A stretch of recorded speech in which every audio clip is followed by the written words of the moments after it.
السلام علیکم ناظرین، دی اوپینیوں کے کوششوں کے ساتھ آپ کے سامنے حاضر خدمت ہیں۔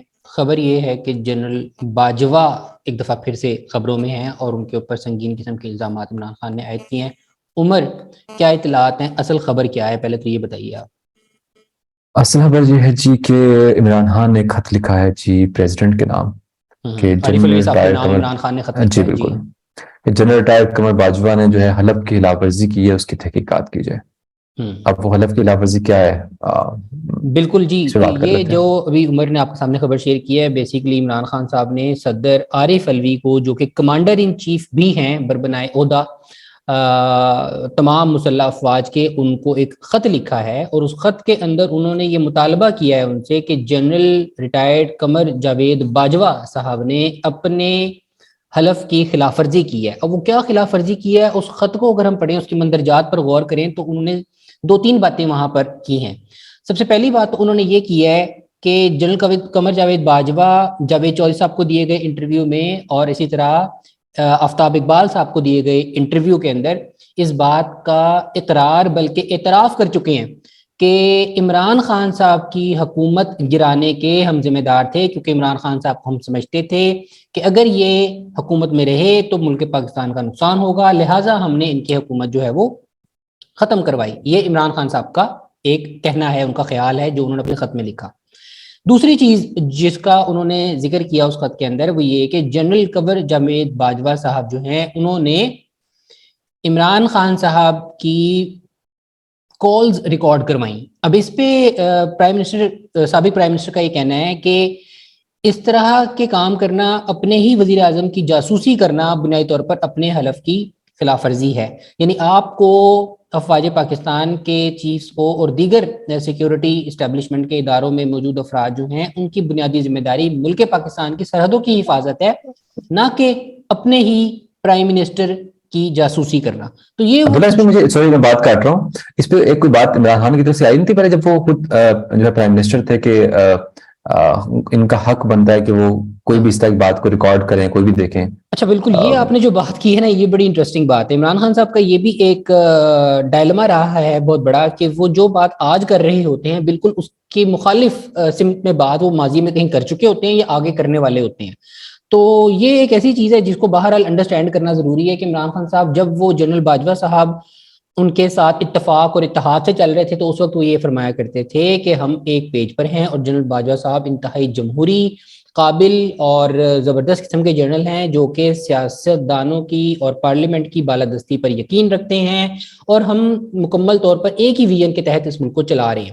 لیکن جب ان کو یہ معلوم ہوا کہ اب معاملات اچھے نہیں رہے تو وہی جنرل باجوہ جو ہیں پھر وہ غدار بھی ہو گئے، پھر وہ میر جعفر میر صادق بھی بن گئے، پھر وہ نیوٹرل کہلائے جانے لگے، اور یہ تمام چیزیں جو ہیں بعد میں سامنے آتی گئی۔ عمران خان صاحب کی طرف سے الزامات، مجھے بار بار فیلنگ آتی ہے عبداللہ، مجھے بار بار فیلنگ آتی ہے وہ مشہور قول ہے نا کہ تمہارا کتا کتا میرا کتا ٹامی، تم میرے مطابق چلو گے تو تم ٹھیک ہو بھائی، تم میرے مخالف چلو گے تو بس غلط ہو۔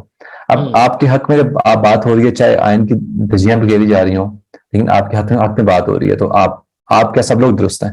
اور اگر اس کے خلاف بات ہو رہی ہے سب لوگ غلط ہیں۔ شاید ہمیں دیکھنے کی ضرورت ہے کہ کوئی ایک لائن پکڑنے کی ضرورت ہے کہ سب کے لیے ایک جیسا رویہ اپنایا جائے، کہ اگر ایک کے لیے جو ہے وہ اس کے حق میں بات کی جا رہی ہے تو دوسرے کے بھی حق میں بات کی جائے۔ کوئی ایسا طریقہ کار ہونا چاہیے، یہ تو کوئی طریقہ کار نہیں ہے۔ لیکن جی بات یہ ہے، سب سے پہلی بات اگر ہم عمران خان صاحب کی دلیل دیکھیں نا تو اس کا دلیل کا مطلب یہ عمران خان صاحب کا جو آرگیومنٹ ہے وہ یہ ہے کہ فوج کو سیاست سے دور رہنا چاہیے، اور اگر فوج سیاست میں انوالو ہوتی بھی ہے کسی بھی انداز میں، اسٹیبلشمنٹ جو ہے اپنی کچھ چیزیں کرتی ہے تو وہ ہمارے حق میں کرے، تو یا تو آپ ہمارے ساتھ ہیں یا ہمارے مخالف ہیں، اس کے بیچ میں عمران خان کی ڈکشنری میں کوئی لفظ نہیں ہے، پہلی بات۔ دوسری بات یہ کہ جہاں پر جنرل باجوہ کا کردار ہے نا تو بہرحال وہ اپنی جگہ پر متنازع ضرور ہے۔ یعنی ہم اب یہ سب جانتے ہیں کہ کس طرح سے ایک پولیٹیکل انجینئرنگ کی گئی، کس طرح سے 2018 کے الیکشنز کے نتیجے میں ایک عمران خان صاحب کو سامنے لایا گیا، اور اس سے پہلے ان کی ایک امیج بلڈنگ کی گئی، اور یہ ایک پروجیکٹ عمران خان تھا جو کہ لانچ کیا گیا، اور بعد میں عمران خان صاحب جو تھے ان کو یہ چیز سمجھ میں آ گئی کہ بنیادی طور پر وہ ایک کٹ پتلی ہیں جنرل باجوہ اور اسٹیبلشمنٹ کے ہاتھ میں، جن کو وہ اپنی مرضی سے استعمال کرتے ہیں۔ میرے خیال میں یہ جو احساس ہے نا، یہ صرف عمران خان صاحب کو ریئلائزیشن نہیں ہوئی، یہ احساس سب کو ہوا ہے، یعنی جتنے لوگوں کو نہیں عبداللہ ایک منٹ، سوری میں بات کاٹ رہا آپ کی۔ آپ کے اندر جو ریئلائزیشن ہوگی ہے تو آپ تو پھر اس حق میں ہوئے کہ دوبارہ ان کو لائک ایک جو ہے وہ وقت ملنا چاہیے اور وہ اس یہ جو مسئلہ ہے اس کو اوور کم کر سکیں پھر تو. میرے خیال میں جو سیاستدان ہوتے ہیں وہ اپنی غلطیوں سے سیکھتے ہیں، اور میں یہ امید کرتا ہوں عمران خان صاحب نے بھی اپنی غلطیوں سے سبق حاصل کیا ہوگا. اور وہ سبق کیا ہے؟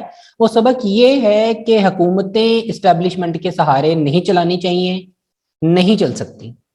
یعنی جو حکومتیں اسٹیبلشمنٹ کے سہارے چلتی ہیں، جیسے ہی وہ سہارا پیچھے سے ہٹتا ہے وہ حکومتیں دھڑام سے نیچے گر جاتی ہیں، جس کا مظاہرہ ہم نے پارلیمنٹ میں عدم اعتماد کی تحریک کی صورت میں دیکھا. اگر یہی حکومت عوام کی امنگوں کے مطابق سیاستدانوں کی سپورٹ پہ کھڑی ہوتی تو یہ ممکن نہیں تھا کہ اسٹیبلشمنٹ کے پیچھے ہٹنے سے حکومت نیچے گر جاتی. اس سے پہلے بھی عدم اعتماد کی تحریک آئی ہے، محترمہ بے نظیر بھٹو کے خلاف عدم اعتماد کی تحریک آئی تھی، جو کہ اس وقت کے اپوزیشن لیڈر نواز شریف لے کر آئے تھے. لیکن محترمہ اس تحریک کے نتیجے میں مزید طاقتور ہو کر سامنے آئی، وہ تحریک کامیاب نہیں ہو سکی. عمران خان تاریخ کے پہلے وزیر اعظم ہے جن کے خلاف عدم اعتماد کی تحریک کامیاب ہوئی، کیونکہ بنیادی طور پر عمران خان کی جو حکومت تھی وہ اسٹیبلشمنٹ کے سہارے پہ کھڑی ہوئی تھی. اور میرے خیال میں یہاں پر اسٹیبلشمنٹ کو الزام دینا اور ان کا احتساب اور ان سے سوال کرنا بھی چاہیے کہ آپ کیوں ہر 10-15 سال بعد ایک نیا پروجیکٹ شروع کر دیتے ہیں؟ آپ کیوں نہیں پاکستان کی جو ایک پولیٹیکل میچورٹی ہے اس کو آگے بڑھنے دیتے؟ کیوں نہیں پارلیمنٹ کی جو بالادستی ہے اس پر یقین رکھتے؟ اور آپ کے اوپر ایسے الزامات کیوں لگتے ہیں بار بار؟ یعنی آپ کے اپنے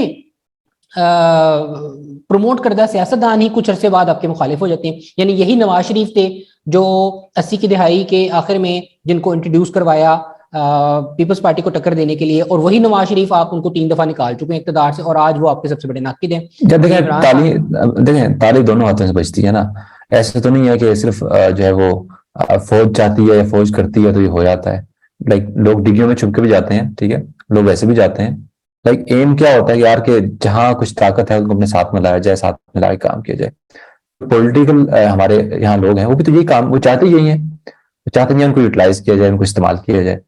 تو دونوں ایک دوسرے کو استعمال کرنا چاہتے ہیں.